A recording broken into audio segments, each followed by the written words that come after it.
Assalamualaikum warahmatullahi wabarakatuh. Di sini saya akan melanjutkan penjelasan mengenai alur proses pabrik di stasiun boiler dan engine room. Yang dimana boiler ini adalah mesin ataupun mesin yang digunakan untuk penghasilan steam, yang nantinya steam tersebut akan dikonversikan menjadi tenaga listrik dan untuk pengiriman menuju stasiun-stasiun yang membutuhkan steam. Lalu untuk engine room, sesuai dengan namanya, engine room ini adalah rumah mesin yang berfungsi untuk pengkonversian terhadap steam menjadi tenaga listrik dan pendistribusian listrik menuju pengolahan yang ada. Nah, ada beberapa poin-poin yang nantinya akan saya jelaskan di dalam penjelasan stasiun boiler and engine room.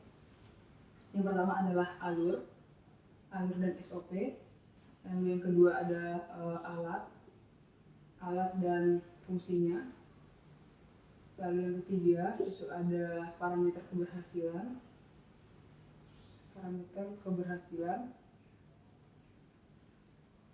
ataupun losses yang ada. Lalu yang keempat ada K3. Lalu yang kelima itu adalah troubleshoot. Nah, ini ada beberapa poin-poin yang nantinya akan saya jelaskan pada penjelasan stasiun boiler and engine room. Yang pertama untuk alur dan SOP. Nah, di setiap sebelum melakukan pengoperasian atau pengolahan, operator wajib melakukan pengecekan terhadap stasiun boiler dari awal masuknya umpan terhadap konveyor-konveyornya, lalu terhadap boilernya dan bagian-bagian yang ada di boiler, apakah masih terbilang normal ataukah ada kendala terhadap bagian-bagian yang ada di stasiun boiler. Lalu yang kedua, operator wajib melakukan pembersihan sebelum dilakukannya pengolahan, yang dimana untuk alur yang ada di boiler itu dimulai dari feed water tank,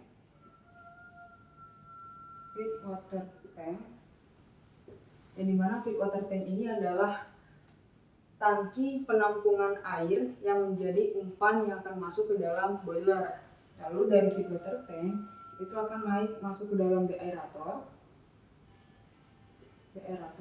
Deaerator ini adalah drum yang berfungsi untuk melakukan penampungan air sebelum masuk ke dalam boiler, yang dimana deaerator ini berfungsi untuk mengurangi kadar oksigen yang selanjutnya akan kadar oksigen dan melakukan pemanasan terhadap air yang ada, yang dimana untuk pemanasan air dalam deaerator ini dimulai dari di angka suhu 100 sampai dengan 105 derajat Celcius.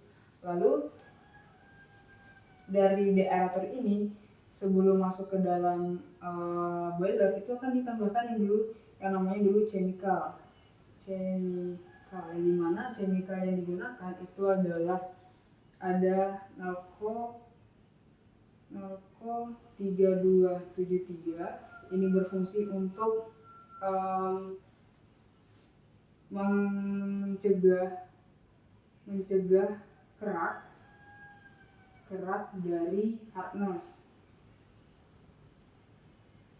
Lalu terdapat juga Nalco 2811. Ini berfungsi untuk mengurangi oksigen agar tidak terjadi korosi. Lalu yang ketiga itu ada Nalco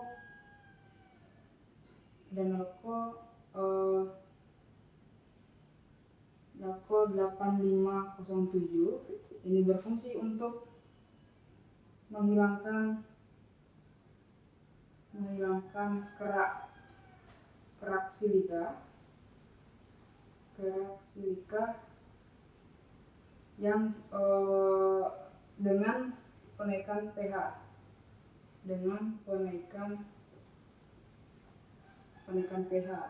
Lalu terdapat Nalco 7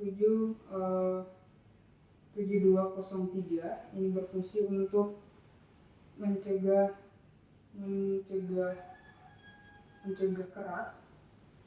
kerak dan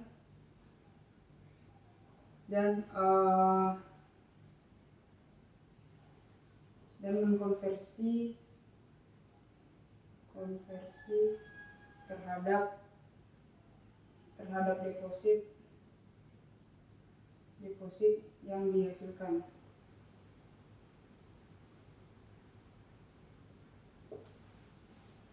Lalu dan ini merupakan beberapa bahan kimia yang digunakan di air sebelum masuk ke dalam boiler. Selanjutnya dari hasil penambahan bahan kimia tersebut itu selanjutnya akan masuk ke dalam boiler. Nah, boiler ini adalah yang kita ketahui adalah lokasi penghasilan steam dari pembakaran air dengan perantara pipa-pipa, di mana untuk pembakarannya itu memanfaatkan umpan bahan bakar seperti fiber dan cangkang. Nah, dari boiler selanjutnya dia akan masuk ke dalam dari steam yang dihasilkan di boiler itu akan masuk ke turbin untuk proses lebih lanjut untuk menghasilkan tenaga listrik, yang nanti tenaga listrik tersebut akan digunakan untuk proses pengolahan di pabrik. Nah, ini merupakan alur proses dan SOP yang digunakan di pabrik.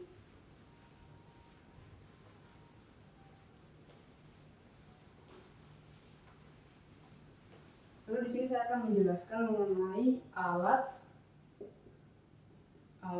dan fungsi. Yang dimana alat ataupun bagian-bagian yang ada dalam boiler itu terdiri dari furnace. Furnace ini adalah ruang pembakaran yang ada dalam boiler, yang dimana di furnace ini adalah tempat pembakaran terhadap umpan bahan bakar seperti fiber dan cangkang untuk pemanasan di pipa superheater. Lalu terdapat yang namanya upper drum. Nah, upper drum ini berfungsi untuk penampungan terhadap steam sebelum masuk ke dalam turbin. Lalu terdapat juga yang namanya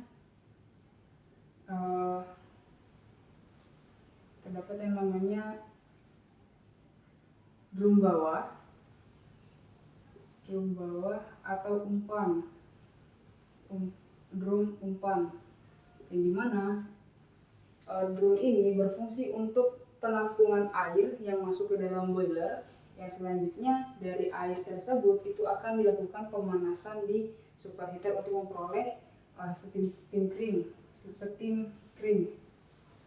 Lalu ada superheater. Superheater ini adalah pipa, yang dimana pipa tersebut berada di bagian furnace untuk pembakaran secara maksimal untuk memperoleh steam kering tadi. Lalu terdapat juga yang namanya as conveyor. As conveyor ini digunakan untuk mengeluarkan abu yang ada dalam boiler dari hasil pendorongan abu dari moving grid. Nah, moving grid ini adalah lantai pada boiler yang berfungsi untuk melakukan pendorongan maju dan mundur untuk mengeluarkan abu boiler, sehingga abu boiler tersebut akan jatuh ke as conveyor untuk dibawa keluar. Lalu terdapat yang namanya airlock. Airlock ini adalah lokasi keluarnya abu boiler dari hasil penghisapan eddy fan. Lalu terdapat juga yang namanya as hopper. Nah, as hopper ini adalah penampung abu di dalam boiler, yang nantinya abu tersebut akan dikeluarkan melalui conveyor yang ada. Nah, selanjutnya terdapat juga yang namanya terdapat ID fan. ID fan ini atau indoxed draft fan ini berfungsi untuk melakukan penghisapan terhadap gas buang yang ada dalam boiler. Lalu terdapat juga yang namanya FDF atau forced draft fan. Ini berfungsi untuk penambahan oksigen yang cukup ke dalam pembakaran boiler. Lalu terdapat juga yang namanya FFF atau fuel feeder fan. Fuel feeder fan ini adalah fan untuk penghambur bahan bakar yang masuk ke dalam boiler. Lalu terdapat yang namanya SAF. SAF ini adalah secondary air fan yang berfungsi untuk melakukan penghamburan bahan bakar di dalam boiler. Nah, selanjutnya terdapat yang namanya pressure gauge. Nah, pressure gauge ini adalah alat yang digunakan untuk mengetahui berapa tekanan steam yang dihasilkan dari boiler. Lalu terdapat juga yang namanya gelas penduga. Nah, gelas penduga ini berfungsi untuk mengetahui berapa level air yang ada di dalam boiler. Lalu ada safety valve. Nah, safety valve ini berfungsi untuk mengeluarkan steam berlebih yang ada di dalam boiler. Lalu ada yang namanya chimney. Chimney ini adalah cerobong asap yang dimana cerobong asap ini berfungsi untuk mengeluarkan hasil isapan dari ID fan terhadap gas buangnya menuju atmosfer atau udara. Nah, selanjutnya di sini saya akan membahas tentang skema kerja dari boiler. Nah, untuk skema kerja dari boiler itu dari deaerator tadi, dari deaerator itu akan masuk ke drum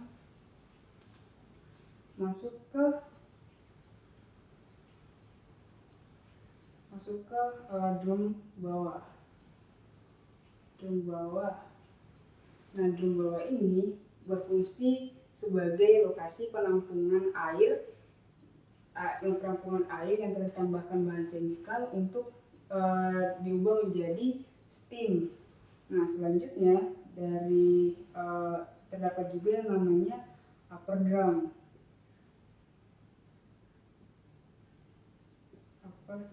Nah, upper drum ini adalah lokasi penampungan steam yang dihasilkan dari pembakaran di superheater. Nah, untuk pipa superheater, air yang ada dalam di drum bawah ini itu akan melewati pipa superheater yang selanjutnya akan dari hasil pembakaran pipa di superheater ini itu akan menghasilkan steam kering dan selanjutnya akan masuk ke dalam upper drum. Nah, di upper drum ini terdapat dua keluaran, yaitu steam dan juga air, yang dimana air yang diperoleh dari hasil pembakaran di superheater untuk airnya itu akan jatuh ke bawah dan akan masuk lagi ke upper drum dan akan continue lagi melewati pipa superheater dan kembali lagi untuk steamnya akan masuk lagi ke upper drum ini dan selanjutnya akan dimasukkan ke turbin untuk konversi menjadi tenaga listrik. Nah, ini merupakan contoh proses yang terjadi di dalam boiler sehingga dia dapat menghasilkan steam. Nah, untuk level air dalam boiler itu ada tingkatan levelnya, yaitu ada high level itu di tingkat 65%. Lalu untuk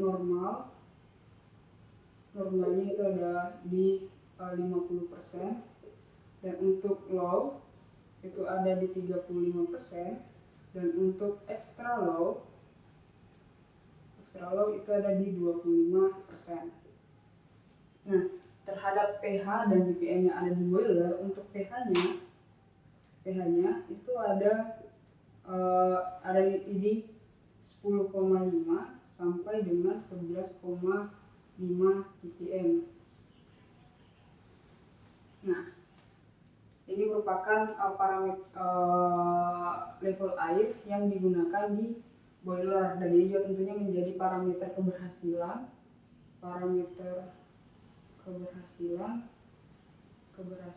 terhadap proses yang ada di boiler. Nah, selanjutnya di sini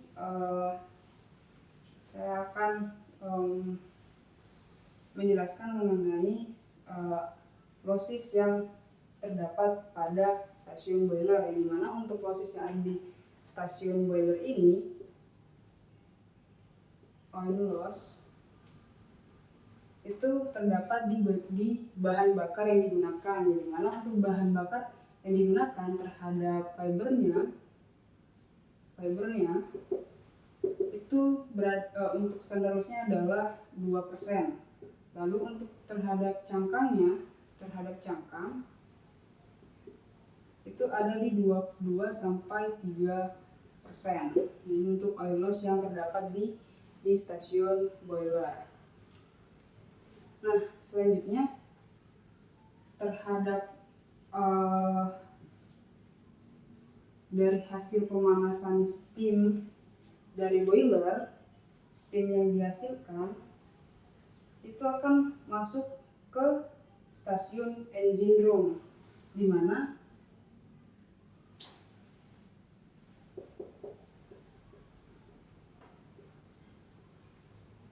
steamnya akan masuk ke BPV atau back pressure vessel, dan selanjutnya akan masuk ke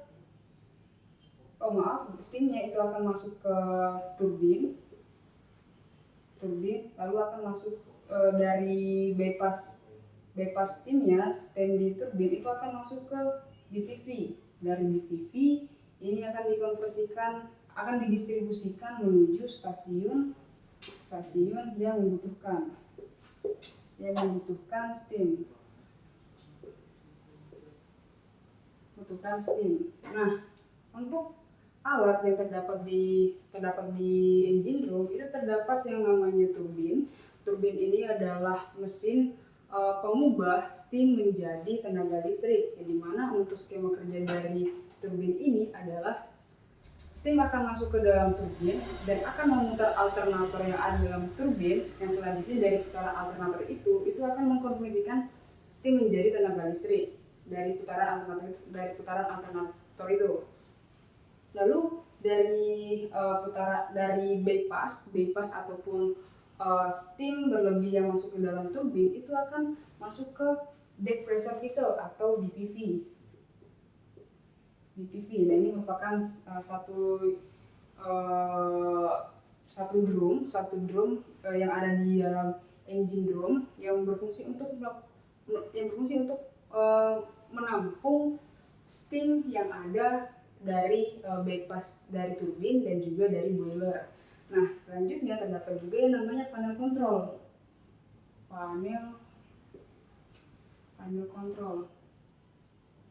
Nah, panel control ini yang menjadi pusat controller terhadap pendistribusian listrik menuju proses pengolahan yang ada di pabrik. Nah, dari BPV tadi itu akan dari steam yang BPV itu akan didistribusikan menuju stasiun yang membutuhkan, seperti sterilizer, lalu ada pada digester,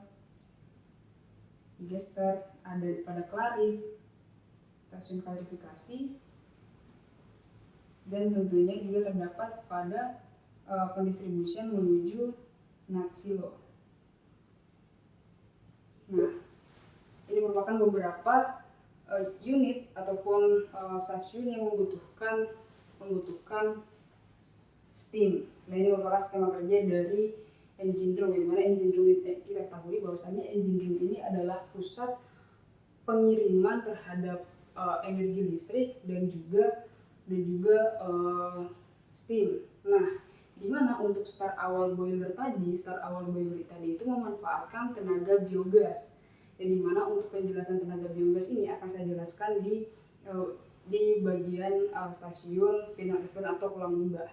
Nah, selanjutnya untuk pemindahan tenaga biogas ke tenaga turbin itu dimulai dari steam yang dihasilkan dari boiler. Apabila steam boiler sudah mencapai tingkat 18-20 bar, itu tentunya sudah bisa melakukan yang namanya changeover start. Changeover start ini adalah pemindahan tenaga biogas menuju tenaga turbin.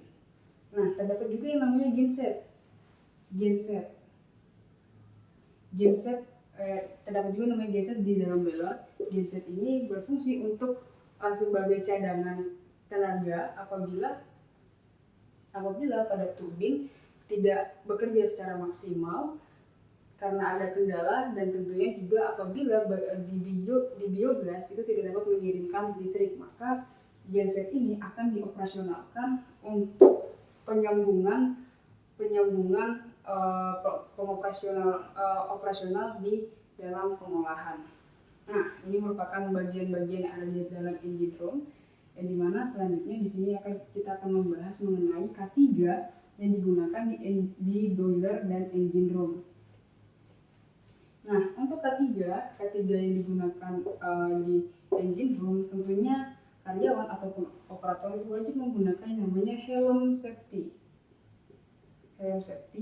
Lalu yang kedua harus wajib menggunakan sepatu safety. Lalu yang ketiga wajib menggunakan yang namanya air plug. Air plug ini sangatlah penting. Air plug. Lalu yang keempat tentunya wajib menggunakan masker. Nah, helm safety tentunya ini berguna untuk melindungi bagian kepala, dan untuk sepatu safety tentunya ini berguna untuk melindungi kaki kita agar terhindar dari kecelakaan kecil seperti tidak sengaja untuk menendang sesuatu yang keras. Nah, lalu air plug ini tentunya sangatlah penting pada stasiun boiler dan engine room. Karena kenapa? Di stasiun boiler dan engine room ini merupakan kawasan yang sangat berisik, dan tentunya air plug ini dibutuhkan untuk melindungi telinga kita agar terhindar dari kebisingan yang ada. Lalu masker ini tentunya sangat wajib juga. Karena kenapa? Masker ini dapat melindungi pernapasan kita dari serat fiber yang berterbangan di udara, yang dimana dari serat fiber itu kita bisa ketahui bahwasannya itu dapat merusak sistem pernapasan kita. Makanya masker ini sangatlah dibutuhkan. Lalu di sini kita akan membahas tentang troubleshoot yang ada di stasiun boiler dan engine room. Untuk troubleshoot yang ada di boiler itu yang pertama adalah steam tidak tercapai. Biasanya untuk steam tidak tercapai ini bisa diakibatkan karena umpan bahan bakar yang kurang dan juga terhadap umpan air yang masuk ke dalam boiler itu kurang. Lalu yang kedua moving grade itu tidak bekerja secara maksimal. Biasanya tidak bekerja secara maksimal ini diakibatkan oli yang ada dalam power pack itu kurang, sehingga untuk pengoperasian hidrolik pada moving grade itu tidak bekerja secara maksimal.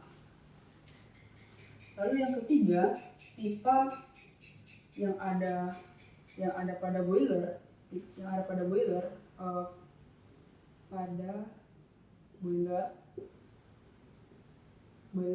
ini mengalami kerusakan.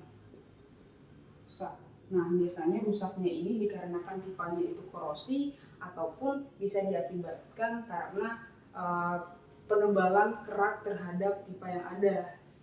Nah, makanya disarankan terhadap operator itu wajib melakukan inspeksi terhadap pipa-pipa yang ada dalam boiler agar untuk mengetahui apakah pipa boiler masih dalam keadaan bagus atau tidak. Lalu terhadap lantai boiler atau moving grid tadi. Nah, terkadang lantai boiler ini dan dinding boiler ini bisa mengalami rusak seperti pecahnya dinding boiler dan juga rusaknya lantai boiler. Ini bisa diakibatkan karena pemasukan bahan bakar yang ada di dalam boiler. Itu bisa diakibatkan juga karena tidak bekerjanya secara maksimal terhadap moving gridnya. Nah, biasanya juga ini terhadap umpan bahan bakarnya. Apabila umpan bahan bakar seperti cangkang itu terlalu banyak, tentunya ini akan berimbas kepada abu boiler yang tertampung di lantai boiler dan dinding boiler. Dan itu tentunya akan merusak terhadap lantai dan dindingnya. Nah, mungkin untuk troubleshoot yang biasa terjadi di boiler hanya ini saja. Mungkin cukup sekian dari pembahasan stasiun boiler dan engine room. Terhadap engine room biasanya troubleshoot yang biasa terjadi di engine room itu adalah turbin tidak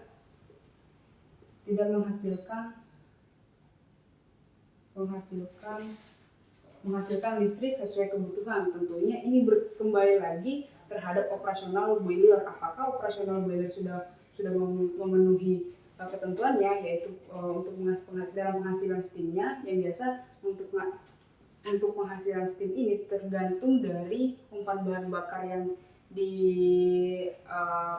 masuk di dalam boiler dan juga terhadap air yang masuk ke dalam boiler. Nah, lalu kurangnya daya biogas. Nah, biasanya troubleshoot yang bisa terjadi juga itu karena kurangnya tenaga biogas, sehingga untuk start awal boiler itu biasa terganggu karena biogas tidak dapat mengirimkan daya untuk start awal boiler. Nah, ini juga biasa menjadi kendala karena genset itu mengalami kerusakan. Genset rusak. Nah, apabila genset rusak dan biogas tidak dapat mengirimkan tenaga, tentunya ini akan menjadi suatu kendala yang mengakibatkan pabrik tidak dapat melakukan proses pengolahan untuk sementara waktu. Nah, mungkin untuk troubleshoot yang ada hanya ini saja. Saya cukupkan untuk pembahasan pada stasiun boiler dan engine room. Saya tutup dengan ucapan Assalamualaikum warahmatullahi wabarakatuh.